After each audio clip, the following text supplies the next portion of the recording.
দিছিল মাদানীৰ বিৰুদ্ধে কিন্তু মাদানীক গ্ৰেপ্তাৰ কৰিবলৈ যেন সাহস হোৱা নাই আৰক্ষী মাদানীক কোনে ব্যৱহাৰ কৰিছে মাদানীয়ে আহি অসমত পুনৰ উচ্ছেদৰ সন্দৰ্ভত মন্তব্য কৰিছে মুখ্যমন্ত্ৰীকো পুনৰ চ্যালেঞ্জ দিছে কিন্তু মুখ্যমন্ত্ৰীয়ে হওক বা অন্য যি আৰক্ষীৰ থানাই গোচৰ আছে আৰক্ষীৰ থানাই যি এজাহাৰ দাখিল হৈছিল তাৰ পাছতো কিন্তু মাদানীক গ্ৰেপ্তাৰ কৰিবলৈ যেন সক্ষম হোৱা নাই বা মাদানীক এতিয়ালৈকে আৰক্ষীৰ থানালৈ যেন নিবলৈ সক্ষম হোৱা নাই কোনো আৰু মাদানী এবাৰ পুনৰ সংবাদমেল আয়োজন কৰি মাদানীয়ে মুখ্যমন্ত্ৰীকে নহয় উচ্ছেদৰ সন্দৰ্ভতো কেইবাটাও মন্তব্য কৰিছে এইগৰাকীয়ে মেহবুব মাদানী আৰু মেহবুব মাদানী অসমলৈ আহিছে আৰু অসমৰ বিভিন্ন প্ৰান্তত ইতিমধ্যে উচ্ছেদিত স্থানসমূহ ঘূৰিছে আৰু তেওঁলোকে এই ঘূৰি ইতিমধ্যে তেওঁলোকে উচ্ছেদৰ সন্দৰ্ভত পুনৰ সংবাদমেল যোগে বহুকেইটা কথা কৈছে আৰু উচ্চতম ন্যায়ালয়ে যি নিৰ্দেশ সেই নিৰ্দেশৰ বিপৰীতে উচ্ছেদ চলোৱাৰ সন্দৰ্ভতো মন্তব্য কৰিছে আৰু এইবাৰ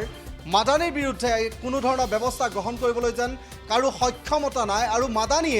মাদানীৰ বিৰুদ্ধে কেৱল সংবাদ মাধ্যমত মাদানীৰ বিৰুদ্ধে কেৱল বিভিন্ন প্ৰতিক্ৰিয়া ব্যক্ত কৰিছে কিন্তু এইগৰাকী মাদানী যিগৰাকী মাদানীয়ে অসমত উচ্ছেদৰ সন্দৰ্ভত বিভিন্ন প্ৰতিক্ৰিয়া ব্যক্ত কৰিছে অসমত উচ্ছেদ কেনেদৰে চলিছে উচ্চতম ন্যায়ালয়ৰ নিৰ্দেশ কি আছে এই সন্দৰ্ভত আজি আকৌ পুনৰ সংবাদমেল দিছে আৰু সংবাদমেল দি কেইবাটাও কথা কৈছে মুখ্যমন্ত্ৰীকো আক্ৰমণ কৰিছে মুখ্যমন্ত্ৰীয়ে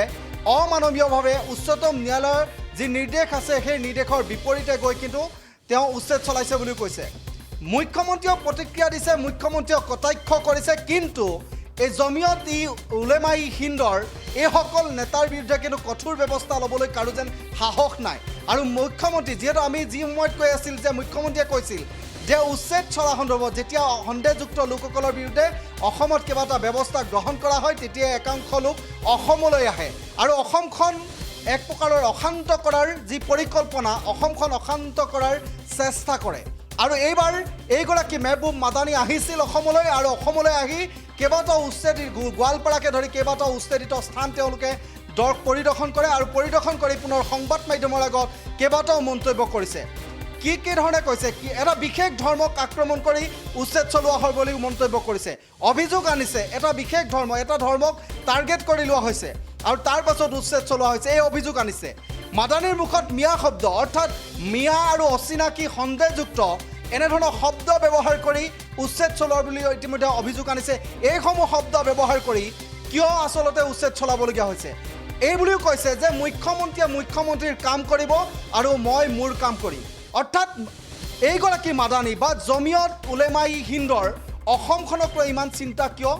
অসমখনৰ আচলতে এনেধৰণৰ বিষয় যিসমূহ বিষয় অশান্ত কৰাৰ চেষ্টা কৰে যিসমূহ বিষয়ক লৈ ৰাজনৈতিক মহলত প্ৰতিক্ৰিয়া সৃষ্টি হয় আৰু এইগৰাকী জমিয়ত উলেমাই হিন্দৰ মেহবুব মাদানী বা আৰশাদ মাদানীৰ বিৰুদ্ধে বিভিন্ন থানাত কেইবাটাও সংগঠনে কিন্তু এজাহাৰ দিছিল আৰু এজাহাৰৰ ভিত্তিত ইতিমধ্যে গ্ৰেপ্তাৰ কৰিবলৈ বা এজাহাৰৰ ভিত্তিত থানালৈ মাতিবলৈ যেন এতিয়া সাহস হোৱা নাই আৰক্ষীয়ে মাতা নাই ইতিমধ্যে বিভিন্ন ধৰণৰ অভিযোগ চলি আছে যে মাদানীক কোনোবাই ব্যৱহাৰ কৰিছে কিন্তু ব্যৱহাৰ কোনে কৰিছে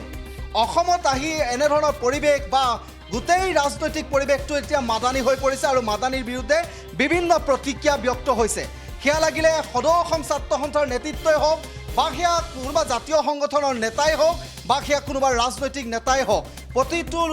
জাতীয় দল সংগঠনে ইতিমধ্যে প্ৰতিক্ৰিয়া ব্যক্ত কৰিছে মাদানীৰ সন্দৰ্ভত জমিয়ত উলেমাই হিন্দৰ এইসকল নেতাৰ বিৰুদ্ধে এতিয়া প্ৰতিক্ৰিয়া ব্যক্ত কৰিছে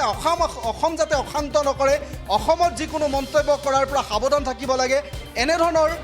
বিভিন্ন ধৰণৰ প্ৰতিক্ৰিয়া আহিছে আৰু সেই প্ৰতিক্ৰিয়াৰ মাজতে মাদানীক ব্যৱহাৰ কোনে কৰিছে মাদানী হওক আচলতে অসমক লৈ বা এই সন্দেহযুক্ত লোকসকলৰ উচ্ছেদৰ সন্দৰ্ভত এনেধৰণৰ মন্তব্য কৰিবলৈ সাহস ক'ৰ পৰা পাইছে তাক লৈ এতিয়া প্ৰশ্ন উত্থাপন হৈছে যি সময়ত বিদেশী বিতৰণৰ কথা আহিছে যি সময়ত বিদেশী বিৰুদ্ধে অসম আন্দোলন হৈছিল যি সময়ত বিদেশীৰ বিৰুদ্ধে প্ৰতিটো দিনাই সদৌ অসম ছাত্ৰ সন্থাই বিদেশী বহিষ্কাৰৰ সন্দৰ্ভত যি আন্দোলন কৰি আছে তেনে সময়তে আচলতে বিদেশীৰ সন্দৰ্ভতো মন্তব্য কৰিছে এইগৰাকী মাদানীয়ে যদি কোনোবা বিদেশী আছে তেনেহ'লে সেই বিদেশীক ভাৰতৰ পৰা বহিষ্কাৰ কৰিব লাগে কিন্তু বহিষ্কাৰ কৰাৰ নিয়ম আছে বহিষ্কাৰ কৰা যিবোৰ নিয়ম নীতিৰ মাজেৰে বহিষ্কাৰ কৰিব লাগে তেনেদৰে বহিষ্কাৰ কৰক বহুকেইটা মন্তব্য কৰিছে কিন্তু এতিয়া প্ৰশ্ন সকলোৰে মাজত এটাই যে মাদানীক ব্যৱহাৰ কোনে কৰিছে মাদানীৰ বিৰুদ্ধে দিয়া এজাহাৰৰ মূৰত ইয়াৰ ফলাফল কি হ'ব এজাহাৰৰ ভিত্তিত আচলতে গ্ৰেপ্তাৰ কৰিবলৈ সক্ষম হ'বনে নাই মাদানীক গ্ৰেপ্তাৰ কৰিব পাৰিবনে নাই তাক লৈ এতিয়া প্ৰশ্ন উত্থাপন হৈছে। আজিৰ দিনটোত মুখ্যমন্ত্ৰীয়ে মাদানী সন্দৰ্ভত কি কৈছে, পুনৰ মই কিছু মুখ্যমন্ত্ৰীৰ ভাষ্য আছে। মুখ্যমন্ত্ৰীয়ে মাদানী সন্দৰ্ভত কি কৈছে, মুখ্যমন্ত্ৰীৰ মন্তব্য কিছু শুনাব বিচাৰিছোঁ। কোন হয় মাদানী কি ভগৱান নেকি? তো মাদানীৰ বাহাদুৰি কংগ্ৰেছ থাকিলে চলে, বিজেপি থাকিলে মাদানী ফাদানীৰ একো বাহাদুৰি নাই। CM মইহে, CM মাদানী নহয় নহয়। মই মাদানী ফাদানীক ভয়ে নকৰোঁ। কংগ্ৰেছ থাকিলে এইবিলাকৰ ভেলু আছে মোৰ দিনত। মাদানী কোন হয়? মাদানী কি ভগৱান নেকি? তো মাদানীৰ বাহাদুৰি কংগ্ৰেছ থাকিলে চলে, বিজেপি থাকিলে মাদানী ফাদানীৰ একো বাহাদুৰি নাই। CM মইহে, CM মাদানী নহয় নহয়। মই মাদানী ফাদানীক ভয়ে নকৰোঁ। কংগ্ৰেছ থাকি এয়া আছিল মুখ্যমন্ত্ৰী হিমন্ত বিশ্ব শৰ্মাৰ ভাষ্য। মুখ্যমন্ত্ৰীয়ে কৈছে যে মাদানী চলিব কেৱল কংগ্ৰেছ থাকিলেহে। ইয়াত বিজেপি থাকিলে কোনো মাদানী বা মাদানী ফাদানী কোনো শব্দ আচলতে ইয়াত নচলিব, কাৰণ এইখন অসমৰ এতিয়া মুখ্যমন্ত্ৰী হিমন্ত বিশ্ব শৰ্মা। আৰু হিমন্ত বিশ্ব শৰ্মা যেতিয়ালৈকে অসমৰ মুখ্যমন্ত্ৰী হৈ থাকিব তেতিয়ালৈকে সন্দেহযুক্ত লোকৰ বিৰুদ্ধে উচ্ছেদ চলিব, সন্দেহযুক্ত লোকৰ বিৰুদ্ধে এনেধৰণৰ কাৰ্যসূচী চলি থাকিব।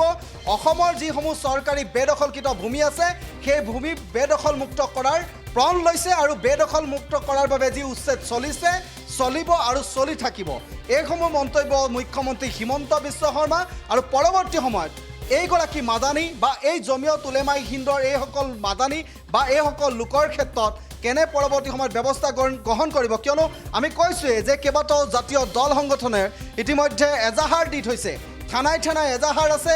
এজাহাৰ দিয়াৰ পাছত এওঁলোকৰ বিৰুদ্ধে কি ব্যৱস্থা গ্ৰহণ কৰিব সেয়া পৰৱৰ্তী সময়ত লক্ষণীয় হ'ব। পৰৱৰ্তী বা বাতৰি চাই থাকিবলৈ হ'লে আপোনালোকেও চাই থাকিব দ্য নিউজ প্লাছ। যিকোনো খবৰৰ বাবে যোগাযোগ কৰক 7099017330 লগতে 7099017110 নম্বৰত।